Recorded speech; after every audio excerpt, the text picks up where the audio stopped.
o dia antes de ontem, eu tava no Face, algo que eu não faço muito, mas esse dia eu tava e eu comecei a assistir alguns vídeos, do nada, sabe, assim, só pra passar o tempo. E de repente apareceu um vídeo que era uma pegadinha, antiga mesmo, você percebe que é antigo. E a pegadinha era assim, era num supermercado e tinha um senhor com óculos escuros fingindo que estava cego. E tinha uma fila atrás dele, de pessoas aí. O pessoal atrás já tinha colocado também as suas compras lá no caixa lá. E ele compra algo, sabe, baratinho, de uns R$ 30. E aí ele tira a carteira dele e ele pede para a moça no caixa, para ela tirar o dinheiro para ele, porque ele não consegue enxergar. Aí quando ela abre essa carteira, o negócio está cheio de dinheiro. Muito dinheiro. Ela até faz de um jeito para mostrar, sabe, para o pessoal de trás ver. Aí ela claramente tira R$ 200. E ela fala, tá bom, ó, tirei R$ 30 aqui, tá? Aí, ó, tá tudo certo. Aí ela devolve a carteira, o cara fala obrigado, ele coloca no bolso e sai. Aí a pessoa atrás, que percebeu, começa a falar, não, que isso, você não pode fazer isso. Tá errado isso. Mulher no caixa, como assim? Você não viu quanto dinheiro esse cara tinha? Ele não vai nem sentir falta daquilo. Eu que estou precisando. E a pessoa, não, que isso? É errado, você tem que devolver. Aí ela continuava se justificando. Não, mas olha, eu mesmo preciso desse dinheiro e tal. Aí a discussão vai alguns segundos. Aí ela para, a mulher no caixa para e fala, mas você não vai contar para o gerente? Você vai contar? Aí a pessoa fala, não, vou contar sim, pode crer que eu vou lá agora e eu vou contar. Ela fala, e se eu dividir esse com você? Eu fico com 100, aí eu te dou 100, aí você não fala nada. Interessante que algumas das pessoas, depois de ser tão puro e honesto e íntegro, né, naquele momento, na hora que vê que conseguem um certo benefício, pega o dinheiro, coloca no bolso e não fala nada. A gente chama isso falta de integridade, nessas coisinhas pequenas. Nós temos falado sobre esse assunto muito nas últimas 6 semanas, certo? E hoje nós vamos finalizar essa série de mensagens que nós estamos chamando de íntegro. E temos meditado nessa história de José que nós encontramos em Gênesis, tá? Como eu falei, 6 semanas. E realmente é uma história incrível, é um exemplo incrível de como Deus concede graça, a graça dele, para aqueles que confiam nele de todo o coração, para aqueles que realmente têm fé nele. Ele concede graça para aqueles que estão determinados a viver uma vida íntegra. Pessoas que querem e buscam viver vidas honestas, puras, corretas e incorruptíveis em todos os momentos da sua vida. Ele concede graça e essa história mostra isso claramente. Vocês sabem que essa vida é cheia de surpresas. Estou errado nisso? Essa vida é cheia de surpresas. E tantas coisas acontecem conosco durante a nossa vida que nós não esperávamos. Coisas bons e coisas ruins também. Mas Deus, Ele quer que nós confiamos nele, independente daquilo que acontece. Por quê? Porque como nós vemos nessa história, o nosso Deus é soberano.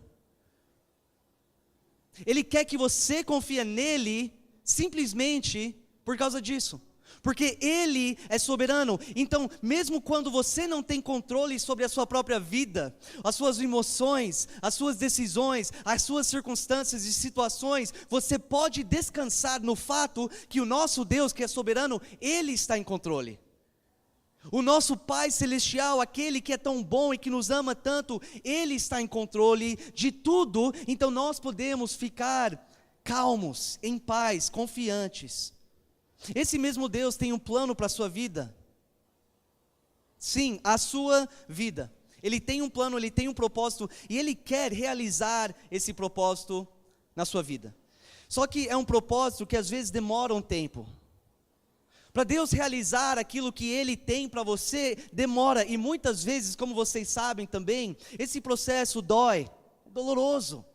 Nós passamos por coisas que não são agradáveis para nós naquele momento. Mas vale tanto a pena, gente. Vale tanto a pena você continuar perseverando, firme, forte, olhando para Cristo, seguindo Ele, buscando a viver essa vida com integridade, para ver aquilo que Ele tem para você no final. Porque eu creio que o que Deus tem para cada um de nós, no final, é muito maior do que a dor e o sofrimento momentâneo que nós passamos ao longo dessa vida. Eu creio nisso. Eu quero encorajar cada um a continuar perseverando, porque o nosso Deus é soberano. Olha, nem sempre sabemos o porquê que as coisas acontecem. Talvez você até já tenha falado com Deus: Deus, por que isso está acontecendo na minha vida agora? Acabei de sair de uma dificuldade e agora na minha frente tem uma outra dificuldade, por quê? Nós nem sempre entendemos, ou nem conseguimos enxergar como que Deus está agindo por meio dessa situação. Às vezes nós buscamos e falamos: Senhor, não entendo o que está acontecendo, eu estou tentando analisar e perceber como o Senhor está agindo aqui, mas eu não consigo enxergar. E muitas vezes eu creio que Deus não está falando: olha, você tem que enxergar, analisa um pouco mais. Eu creio que a resposta de Deus em muitas vezes é: olha, apenas confia. Você não precisa saber exatamente o porquê ou o como dessa situação, mas apenas confia em mim, que eu estou com você e eu vou te levantar no momento certo e se te livrar dessa situação, para minha honra e para minha glória. Eu acredito de verdade, através dessa história, Deus está nos dizendo: para de se preocupar com aquilo que você não tem controle. Para de se preocupar pelas coisas em que você realmente não consegue controlar. Concentre naquilo que você pode controlar, que é o quê? É você, é o seu caráter, é a forma com que você age e reage em certas situações. Isso você consegue controlar. Então concentra nisso e deixa o resto comigo. Essa história para mim fala isso. Vive essa vida com integridade, independente do que aconteça. E confia que Deus, como Ele estava com José, estará com você. E que Ele vai fazer Ele vai fazer com que tudo coopera para o seu bem, se você amar Ele. Então vamos entrar na nossa história. A gente vai finalizar a história hoje à noite. Estamos no ponto da história em que José, esse hebreu, tá? Ele já foi preso injustamente lá no Egito, mas ele ganha a oportunidade para interpretar o sonho do faraó. Lembra que o sonho significou o quê? Que nessa terra do Egito, iria ter 7 anos de fartura, e logo em seguida iria ter mais 7 anos de grande fome. Isso é importante você lembrar, porque tem tudo a ver com o final. Lembra que Deus revelou para José o sonho, e por causa disso, o faraó, ele promoveu José para a mais alta posição no seu reino. Segundo ele era o homem mais poderoso em toda aquela terra. Então, depois de 13 anos de grande dor e sofrimento, finalmente o José, ele sai da prisão e ele vai para o palácio. Olha comigo em Gênesis 41. Gênesis 41, vamos começar em versículo 39, pode abrir. Enquanto você abre, eu vou desligar aqui.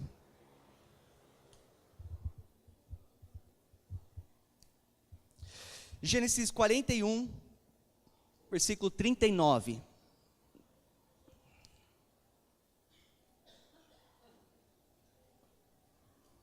Olha só. Disse, pois, o faraó a José: uma vez que Deus lhe revelou todas essas coisas, não há ninguém tão criterioso e sábio como você. Você terá o comando de meu palácio, e todo o meu povo se sujeitará às suas ordens. Somente em relação ao trono serei maior que você. E o faraó prosseguiu: entrego a você agora o comando de toda a terra do Egito. Em seguida o faraó tirou do seu dedo, tá? O seu anel selo, e o colocou no dedo de José. Mandou vestir linho fino, e colocou uma corrente de ouro em seu pescoço. Também o fez subir em sua segunda carruagem real, e à frente os arautos iam gritando: abram caminho. Assim José foi colocado no comando de toda a terra do Egito. Vamos parar aqui. Nós lemos isso, e já depois de ter meditado em toda dor e sofrimento, tudo que ele passou, a gente lê essa parte, ficamos felizes por ele. Ficamos animados pelo fato de que ele perseverou e finalmente as coisas boas agora estão acontecendo na vida dele. Da prisão para o palácio, uma história linda. Depois de tudo que ele passou, realmente ele merece essas bênçãos, ele merece essa grande posição. Agora ele pode relaxar, agora as coisas vão bem, agora o tempo de provação na vida dele já passou, tá? E ele passou o teste. Relaxa agora, fica tranquilo. Certo? Não. Não é tão simples assim. Na verdade, a aprovação não termina só quando nós começamos a prosperar. Só quando as coisas começam a melhorar para nós, não significa que a aprovação da nossa fé, do nosso caráter, acaba. E talvez você está falando, mas pastor, eu já li a história, eu sei que daqui para frente é só coisa boa.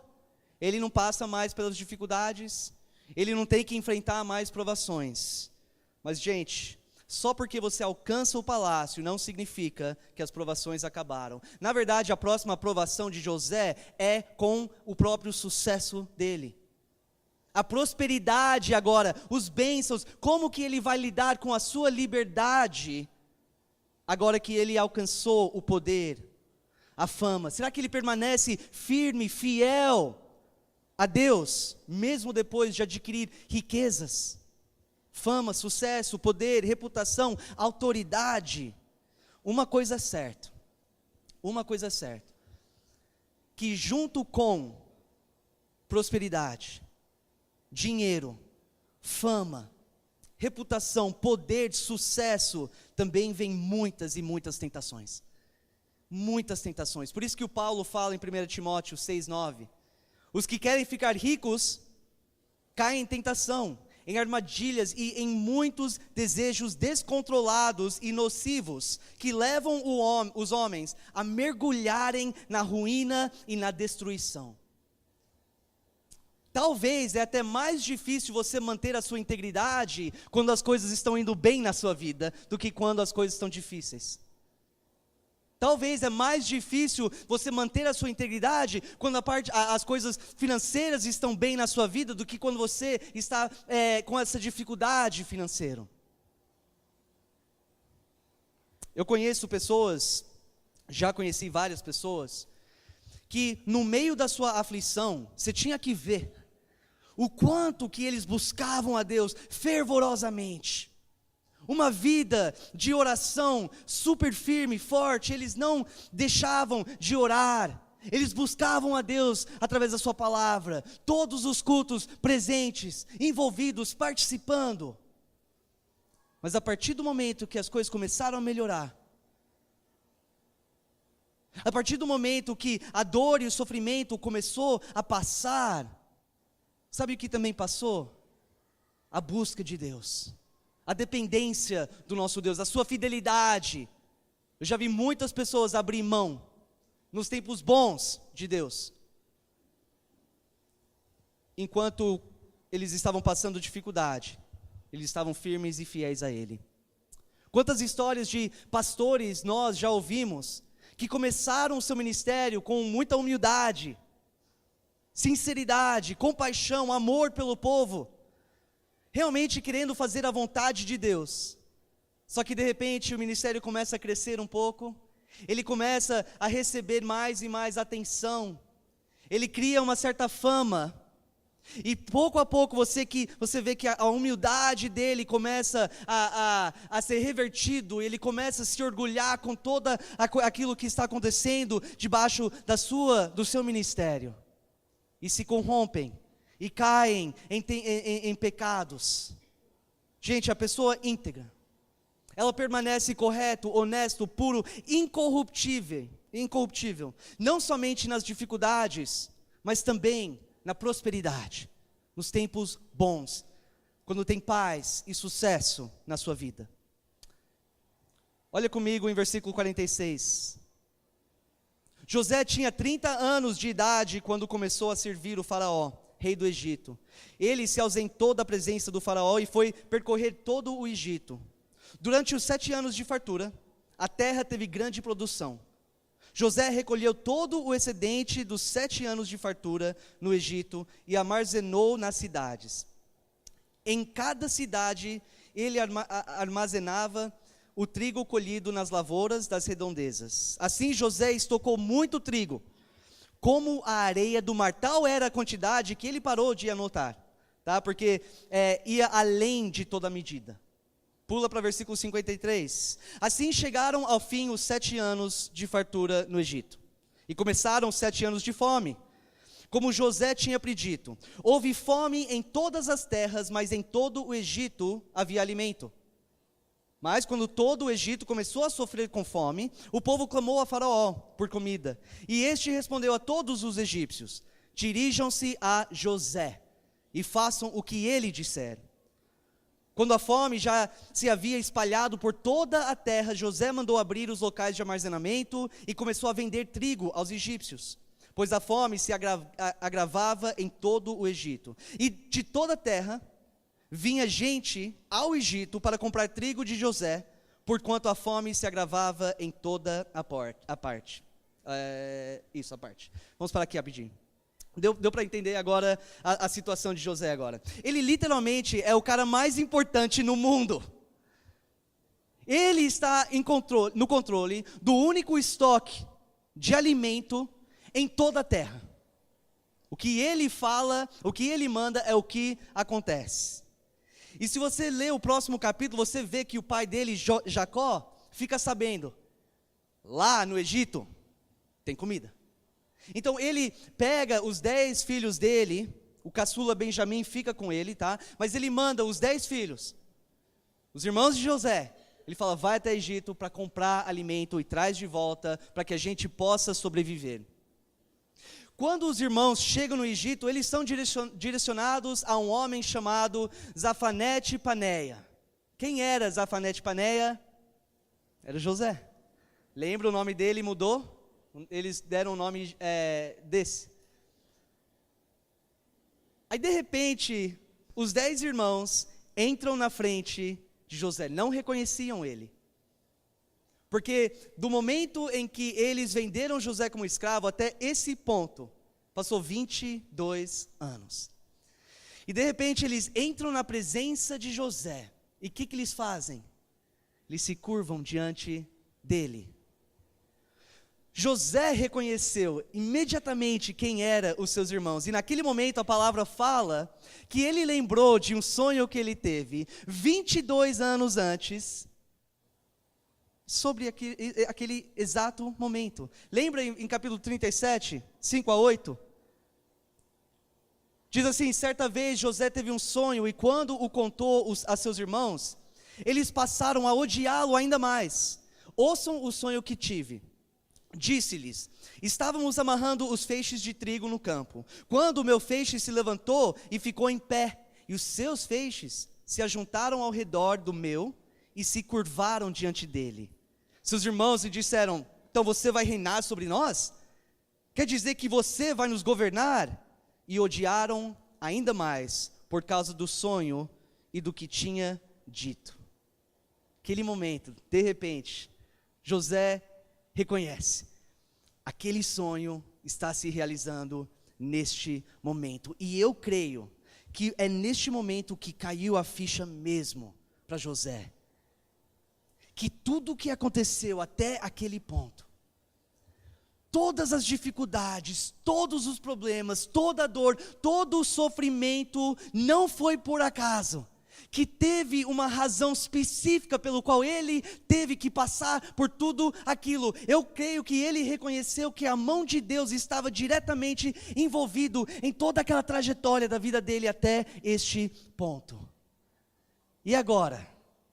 E agora, o que você faria se você fosse José? O que você faz neste momento, nessa situação? A última coisa que você lembra sobre esses 10 homens se ajoelhado na sua frente é eles jogando você num poço. É eles traindo você e jogando você num poço. E enquanto você, na sua angústia e medo, grita por socorro, clama pela sua própria vida, eles simplesmente viram as costas e saem para almoçar.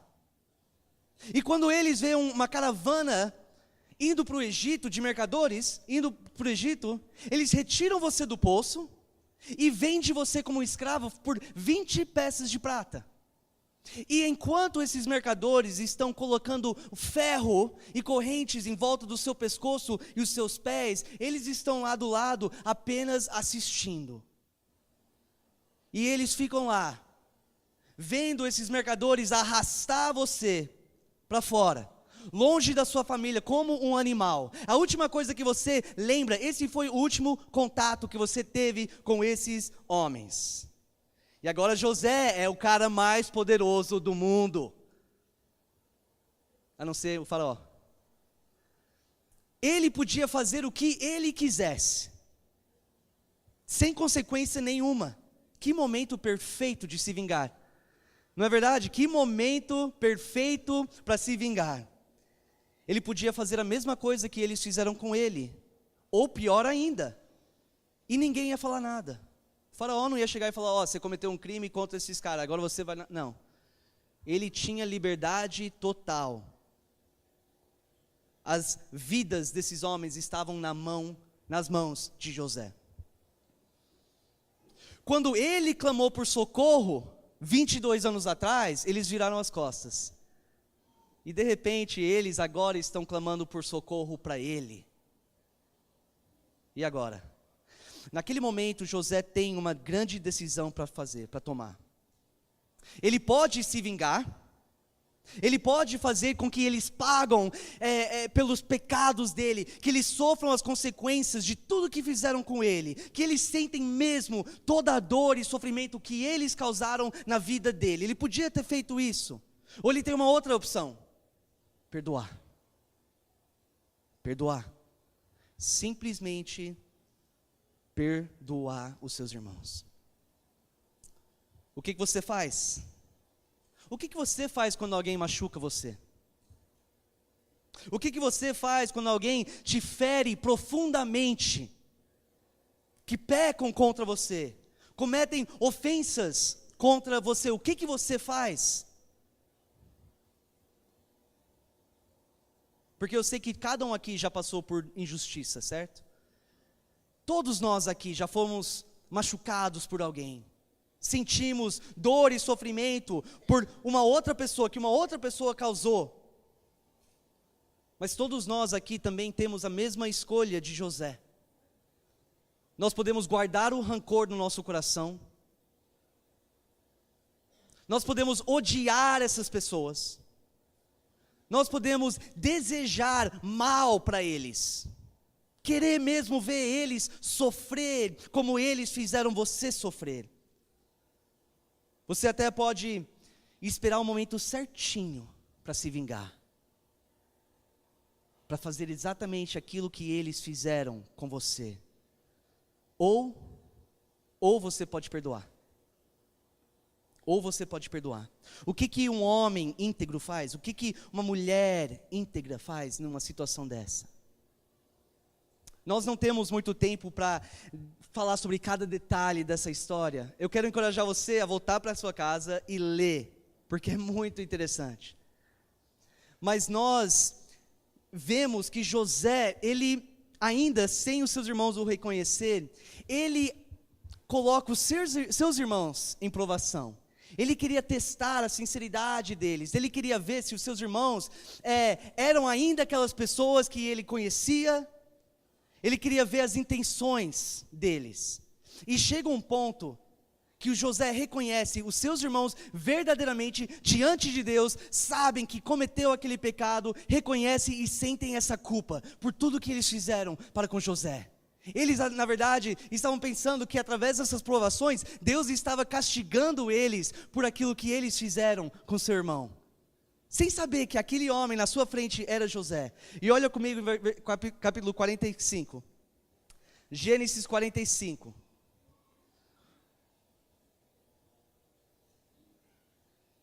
que um homem íntegro faz quando ele é machucado, quando alguém comete essas ofensas horríveis contra ele? Vamos ver. Versículo 1, a essa altura José já não podia mais conter-se diante de todos os que ali estavam, e gritou: façam sair todos. Assim ninguém mais estava presente quando José se revelou a seus irmãos. E ele se pôs a chorar tão alto, que os egípcios o ouviram, e a notícia chegou ao palácio do faraó. Então disse José a seus irmãos: eu sou José, meu pai ainda está vivo? Mas os seus irmãos ficaram tão pasmados diante dele que não conseguiam responder-lhe. Cheguem mais perto, disse José a seus irmãos. Quando eles se aproximaram, disse-lhes: eu sou José, seu irmão, aquele que vocês venderam ao Egito. Agora não se aflijam, nem se recriminem por terem me vendido para cá, pois foi para salvar vidas que Deus me enviou adiante de vocês. Já houve 2 anos de fome na terra, e nos próximos 5 anos não haverá cultivo nem colheita. Mas Deus me enviou à frente de vocês, para lhes preservar um remanescente nessa terra, e para salvar-lhes a vida com grande livramento. Assim não foram vocês que me mandaram para cá, mas sim o próprio Deus. Ele me tornou ministro do faraó, e me fez administrador de todo o palácio e governador de todo o Egito. Voltam depressa a meu pai, e digam-lhe: assim diz o seu filho José, Deus me fez senhor de todo o Egito. Vem para cá, não te demores.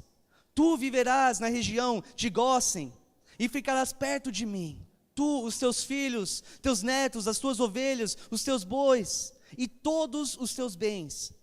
Eu te sustentarei ali, porque ainda haverá 5 anos de fome. Do contrário, tu e tua família e todos os teus rebanhos acabarão na miséria. Vocês estão vendo como com os seus próprios olhos, e meu irmão Benjamim também, que realmente sou eu que estou falando com vocês. Contem a meu pai quanta honra me prestam no Egito, e tudo que vocês mesmos testemunharam, e tragam meu pai para cá, depressa.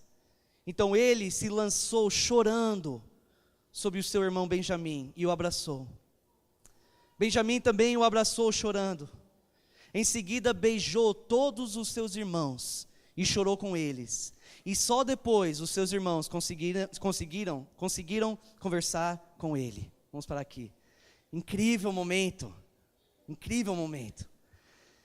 Depois de tudo que fizeram com ele, como ele tinha essa disposição de perdoar, mas não somente perdoar. O que eu admirei muito também, com o exemplo desse homem, é a sua disposição de querer cuidar, sustentar, cuidar das próprias pessoas que o machucaram. Além do perdão, ele queria trazer por perto, e amar essas pessoas, e cuidar deles. Mas o que levou ele a fazer isso? E eu acho que nós temos que meditar nisso, responder essa pergunta: o que é que levou o José, depois de tudo aquilo, a verdadeiramente perdoar os seus irmãos? Eu creio que a resposta é profunda, e eu creio que se você abraçar essa resposta, que isso pode ajudar você também a perdoar aqueles que te machucaram no passado. O que levou José a perdoar é que ele enxergou e reconheceu a soberania de Deus. Mais uma vez, ele enxergou naquele momento e reconheceu a soberania de Deus. Ele percebeu, o José reconheceu: Deus, o Senhor permitiu isso, porque o Senhor é soberano. E o Senhor tinha um propósito através do pecado que eles cometeram contra mim. Então mesmo que doeu, mesmo que ele sofreu muito, dor física, dor emocional, dor espiritual, ele reconheceu que tudo aquilo, na verdade, era necessário, e fazia parte do plano de Deus. E ele reconhece que Deus usou as suas dificuldades para aperfeiçoá-lo, para prepará-lo, para transformar a sua vida e para mostrar qual era o propósito, que era o quê? Salvar muitas vidas. Ele reconhece, Deus estava comigo o tempo todo, porque o meu Deus, Ele é soberano. E eu creio, gente, através daquilo que acabamos de ler, que foi o seu entendimento de quem Deus é, e esse atributo, a soberania de Deus, é o que levou ele a conseguir perdoar verdadeiramente os seus irmãos. Continuando com a história, você vê que o pai, o Jacó, pega tudo que ele tinha e vai até Egito. E eles ficam lá muitos anos morando com José. A fome tinha passado e eles continuaram lá. Mas eventualmente o pai ele morre, Jacó morreu. E eu quero que você veja o que acontece logo depois que ele morre. Olha comigo em Gênesis 50. É muito interessante isso. Os seus irmãos foram perdoados, tratados bem, mas eles ainda duvidaram que o José podia realmente perdoá-los. Depois que eles fizeram algo tão ruim com eles duvidaram que José era sincero, genuíno no seu perdão. Olha o versículo 15 comigo. Vendo os irmãos de José, que seu pai havia morrido, disseram: e se José tiver rancor contra nós, e resolver retribuir todo o mal que lhes causamos? Então mandaram um recado a José, dizendo: antes de morrer, teu pai nos ordenou que te disséssemos o seguinte: peço-lhe que perdoe os erros e pecados de seus irmãos, que o trataram com tanta maldade. Agora, pois, perdoa os pecados dos servos do Deus do teu pai. Quando recebeu o recado, José chorou. No coração de José ele sabia: não, eu já perdoei, aquilo ficou para trás. Eu até estou provando para eles que eu os perdoei, mas eles ainda não acreditam. Olha comigo, versículo 18. Depois vieram seus irmãos, prostraram-se diante dele e disseram: aqui estamos, somos teus escravos. José, porém, lhes disse: não tenham medo. Estaria eu no lugar de Deus? E presta bem atenção aqui, vocês planejaram o mal contra mim, mas Deus o tornou em bem, para que hoje fosse preservada a vida de muitos. Por isso não tenham medo, eu sustentarei vocês e seus filhos. E assim os tranquilizou e lhes falou amavelmente. Deus, ele não criou a maldade. Deus, ele não criou o pecado. Ele não é o autor do pecado. Ele não forçou os irmãos de José a cometer aquele ato tão horrível contra o seu irmão. Não foi ele que forçou. Mas o José entendeu, e que nós precisamos também entender,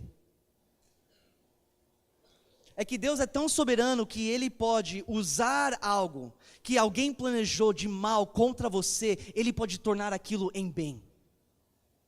Isso é maravilhoso.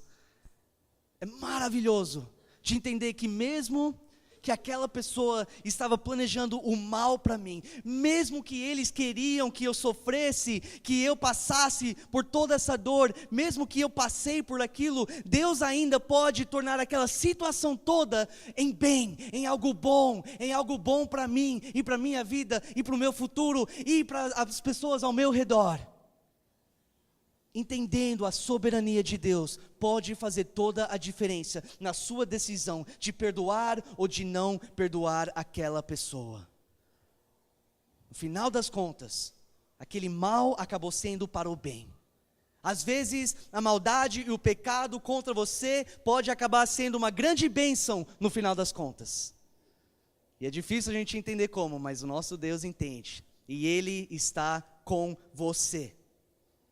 Quão grande é o nosso Deus, quão misericordioso é o nosso Deus, quão sábio é o nosso Deus. Amém? Amém? Eu quero concluir aqui com vocês essa série, mas ainda focado um pouquinho mais nesse assunto. de perdão. Porque a mesma decisão que José teve, como eu falei, é a mesma que você também tem. E eu falo que é uma decisão porque o perdão não sai ou não flui automaticamente. Não acontece sem você perceber. O perdão é um ato deliberado das nossas mentes. É algo intencional. Eu quero repetir isso mais uma vez. O perdão é um ato deliberado das nossas mentes. É algo intencional. Perdoar alguém é você intencionalmente tomar uma decisão de se livrar do rancor, da raiva, do ódio ou de qualquer desejo para mal para aquela pessoa. Você tomar uma decisão é você pregar para o seu próprio coração, falar para si mesmo: eu não vou exigir que aquela pessoa sofre ou que ela pague as consequências daquilo que ela fez contra mim, antes que eu consigo perdoar ela, antes que eu consigo me livrar desses sentimentos ruins que eu tenho em relação a ela. Gente, a decisão de não perdoar é uma decisão de continuar sofrendo perpetuamente. Quero repetir isso mais uma vez. Quando você toma a decisão de não perdoar, você está tomando a decisão de continuar sofrer com aquilo dia após dia, para o resto da sua vida. E eu quero explicar isso, antes da gente finalizar. Quando alguém te machuca, quando alguém comete um pecado contra você, aquilo gera sentimentos ruins. Você sabe, como dor, tristeza, ansiedade, medo, ódio, raiva, angústia, etc. São sentimentos horríveis para nós. Ninguém aqui gosta de passar por tristeza ou dor. E todos esses sentimentos que foram gerados através desse ato, agora no seu coração estão associados com aquela pessoa. Vocês estão me seguindo aqui? Tá? Olha, todos aqueles sentimentos agora estão associados ou ligados com aquela pessoa. Enquanto você não perdoa, toda tristeza, toda dor, todo sofrimento continua a ser ligado com aquela pessoa que te machucou. O que isso significa? Que toda vez que você ver aquela pessoa, ou toda vez que você pensa sobre aquela pessoa, o que vai acontecer? Como esses sentimentos negativos estão associados no seu coração, na sua mente com aquela pessoa, junto com esse pensamento, vêm todos os sentimentos de novo. Estão ligados, eles vêm junto, é um pacote. E é como se aquela pessoa estivesse machucando você novamente, fazendo aquilo que fizeram no passado de novo. E cada vez que você pensa nela, ela te machuca. Toda vez que você vê essa pessoa, ela te machuca, mas vez após vez. Nós ficamos tão bravos pelo fato que eles tiveram a ousadia de nos machucar. Mas quando nós não perdoamos, nós estamos permitindo aquela pessoa continuar a nos machucar, toda vez que ela entra na nossa mente. E nós ficamos presos num ciclo totalmente destrutivo. E esses sentimentos, quando nós sentimos esses sentimentos, vez após vez, por anos e anos, isso é extremamente prejudicial à nossa saúde. A nossa saúde físico, nossa saúde emocional e também espiritual, atrapalha todas as áreas das nossas vidas. Mas se nós possamos e conseguimos perdoar, se nós aprendemos a desligar ou desassociar aqueles sentimentos com aquela pessoa, você vai conseguir olhar para a cara dela, você vai conseguir pensar nela, sem com que aqueles sentimentos voltam. Você não precisa passar de novo pela dor e sofrimento, porque você separou aqueles sentimentos ruins, aqueles desejos maus daquela pessoa. Nós temos que perdoar. nós somos comandados por Deus a perdoar. E eu creio que um grande fator que Deus, nesse mandamento, é porque Deus sabe o quanto isso é mal para a gente, quanto isso destrói a vida dos seus próprios filhos. Agora eu quero que você pare e pense um pouco naquilo que aconteceu com você, como aquela pessoa te machucou, se você ainda tem dificuldade de perdoar. Deus, Ele viu aquilo,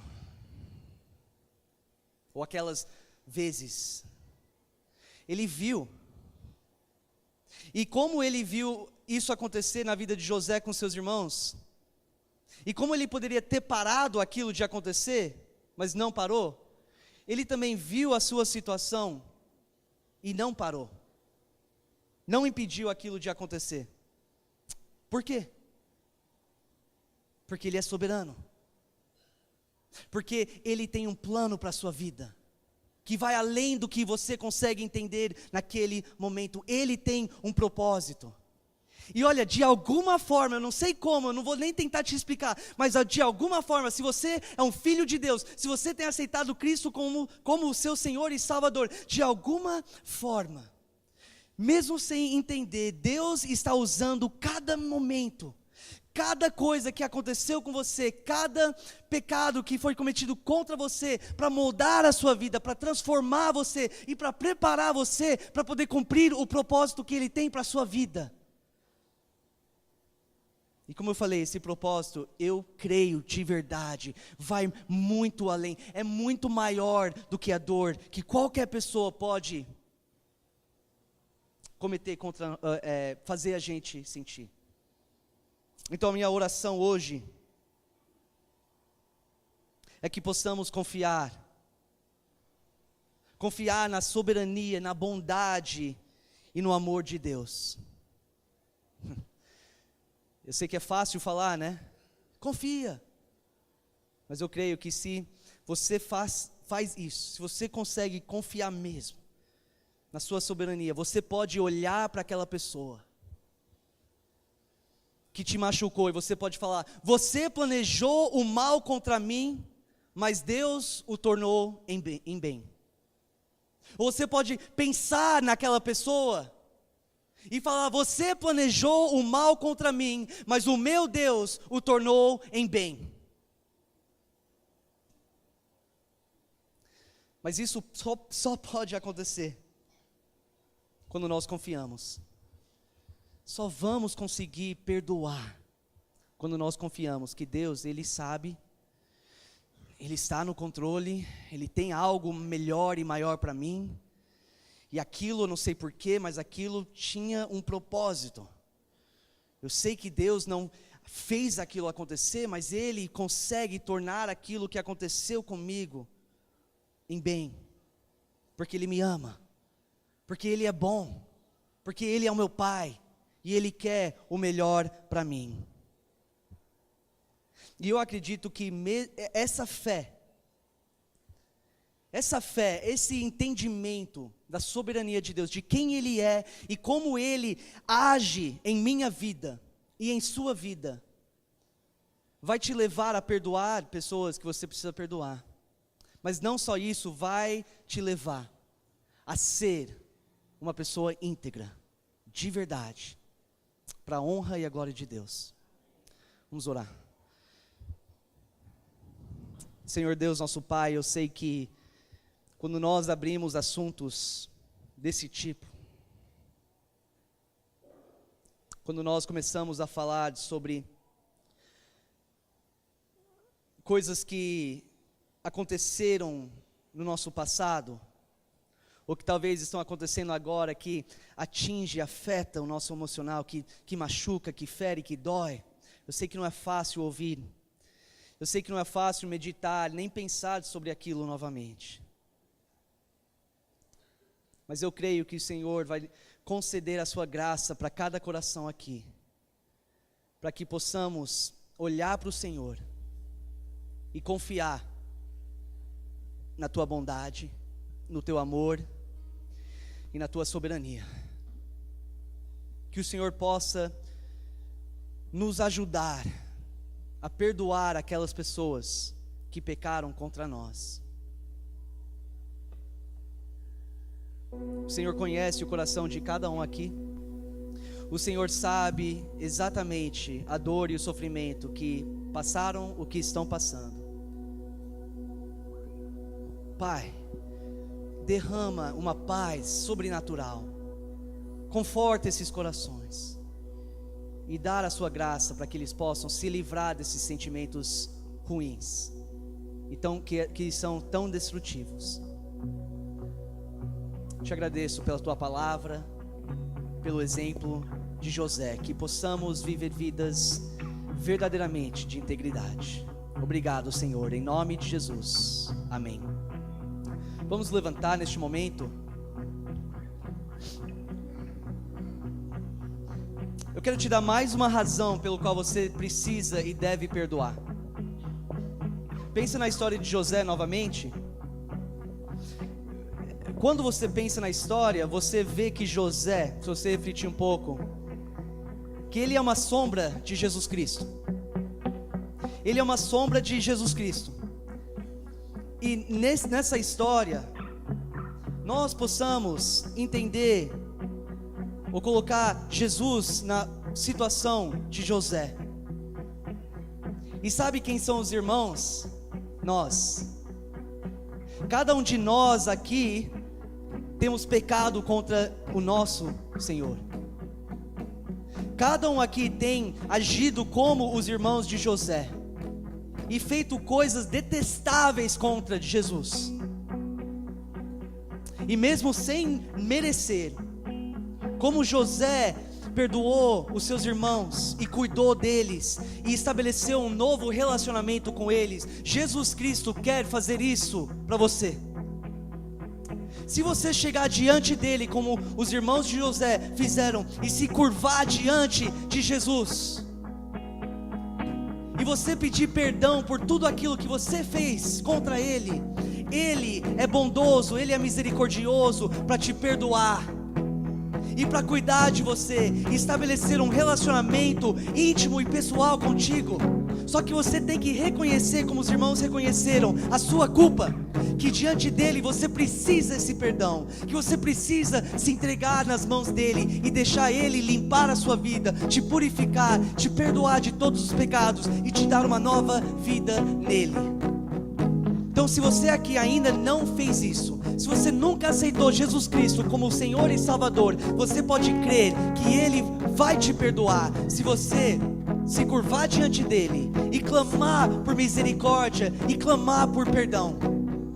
É 100% garantido que se você fizer isso de coração puro, sinceramente, que Ele vai te perdoar, e tudo que você fez contra Ele no passado é eliminado, é apagado, é deletado. Ele nunca mais vai usar aquilo contra você. Você pode ter uma nova vida, uma nova chance, mas você precisa tomar a decisão de pedir perdão, entregar de vez e falar: Senhor Jesus, eu aceito o Senhor como o meu Salvador, me perdoa, me dá uma nova vida, limpa o meu coração, eu quero uma nova jornada, eu quero uma nova vida seguindo o Senhor, e Ele fará isso para você. Vamos cantar.